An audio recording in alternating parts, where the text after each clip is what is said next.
hii ni dalili ya kuharibikiwa na sio dalili ya kufanikiwa.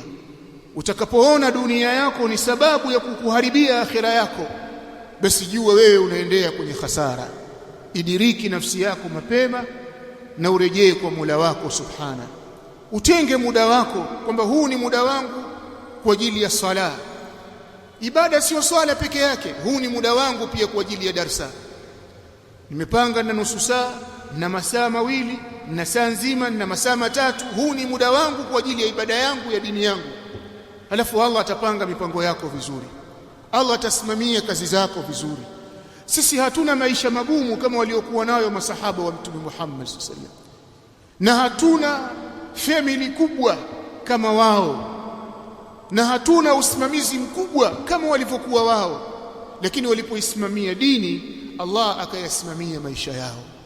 Na sisi tuisimamie dini ya Allah tabaraka wa taala, na Allah atayasimamia maisha yetu.